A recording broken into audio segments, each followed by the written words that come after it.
नमस्कार दोस्तों, मैं advocate Imran Khan from century law firm Delhi से। और आज हम आपके लिए लीगल अवेयरनेस वीडियो लेकर आए हैं जिसका शीर्षक है एडवर्स पोजीशन। सबसे पहले हम जानते हैं एडवर्स पोजीशन होता क्या है। एडवर्स पोजीशन को हिंदी में कहते हैं प्रतिकूल कब्जा।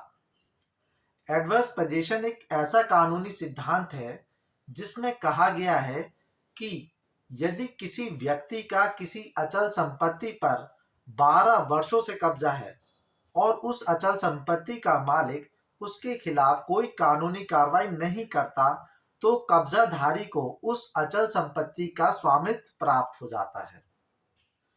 भारत में एडवर्स पोजीशन की शुरुआत ब्रिटिश शासन काल में भूमि सुधार के लिए सन 1907 से शुरू हुई थी, जो कि मुख्यतः 3 सिद्धांतों पर आधारित थी। पहला सिद्धांत, किसी अचल संपत्ति के स्वामित्व के बारे में ज्यादा दिनों तक कोई संदेह नहीं होना चाहिए। दूसरा सिद्धांत, ऐसा व्यक्ति जो किसी अचल संपत्ति पर कब्जा बनाए हुए हो और उस संपत्ति का रखरखाव व पूरी देखभाल करता हो, बजाय उस व्यक्ति के जिसने उस संपत्ति को खरीदकर यूं ही खाली छोड़ दिया हो। तीसरा, कोई ऐसा व्यक्ति जो अपनी किसी अचल संपत्ति को लंबे समय तक यूं ही छोड़ देता है, तो यह माना जाता है कि उस व्यक्ति ने अपनी संपत्ति पर अपना अधिकार त्याग दिया है। अब हम ये जानते हैं भारत में एडवर्स पोजीशन के कानूनी प्रावधान क्या है। भारत में कोई भी ऐसा कानूनी प्रावधान नहीं है जिसमें एडवर्स पोजीशन के कानूनी अधिकारों को परिभाषित किया गया हो, लेकिन इस बारे में लिमिटेशन एक्ट 1963 आर्टिकल 65 में प्रावधान किया गया है। जब कोई व्यक्ति जो किसी संपत्ति का कब्जा रखने के लिए अधिकृत है और वह उस संपत्ति के खोने के बाद 12 वर्षों तक कब्जा वापस पाने के लिए कोई कार्रवाई नहीं करता, तो इसके बाद वह कब्जा पाने का दावा नहीं कर सकता।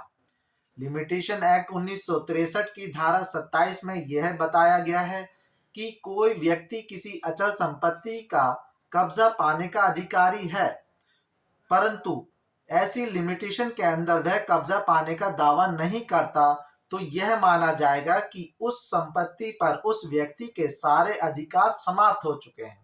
लिमिटेशन एक्ट के ये दोनों प्रावधान ही एडवर्स पोजीशन के सिद्धांतों को जन्म देते हैं और ऐसे व्यक्ति को स्वामी बना देते हैं जिसने किसी अचल संपत्ति पर कब्जा बनाया हुआ है।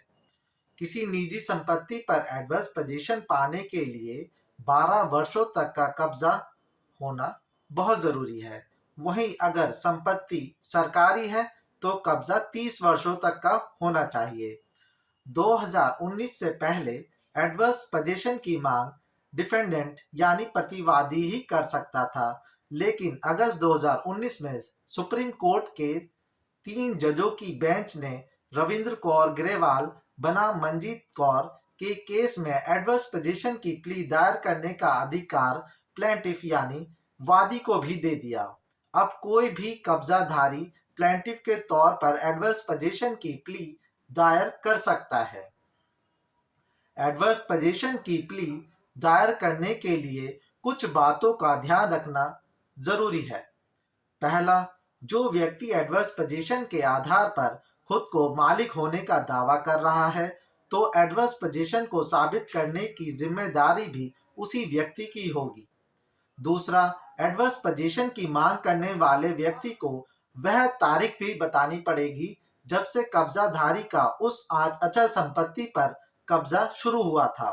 साथ ही कब्जाधारी को वह तारीख भी बतानी पड़ेगी जब कब्जे के बारे में अचल संपत्ति के असली मालिक को पता चल गया था, लेकिन असल मालिक ने कब्जाधारी के खिलाफ कोई कानूनी कार्रवाई नहीं की।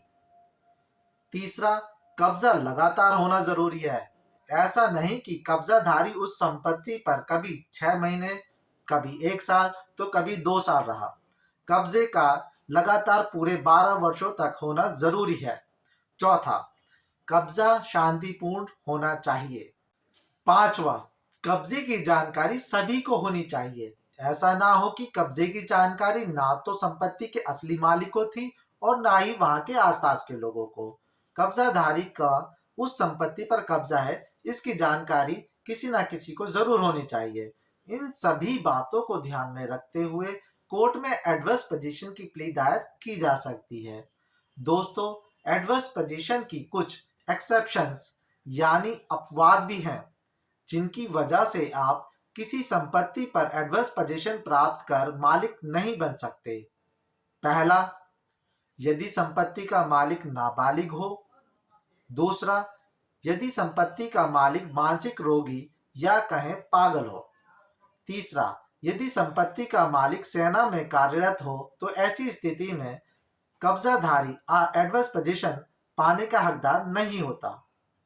कुछ मामलों में किराएदार एडवर्स पोजीशन प्राप्त करना चाहते हैं, पर ऐसे मामलों में किराएदार और मकान मालिक के बीच में कोई ना कोई ऐसी कागजी कार्रवाई जरूर मिल जाती है जिनके कारण कब्जाधारी एडवर्स पोजीशन प्राप्त करके मालिक नहीं बन पाता। ऐसी स्थिति में सुप्रीम कोर्ट का भी साफ साफ कहना है कि किराएदार हमेशा किराएदार ही होता है, वह कभी मालिक नहीं बन सकता। दोस्तों, आशा करता हूं आपको हमारा आज का वीडियो पसंद आया होगा। अगर आपका कोई भी सवाल हो तो आप कमेंट बॉक्स में अपना सवाल कर सकते हैं।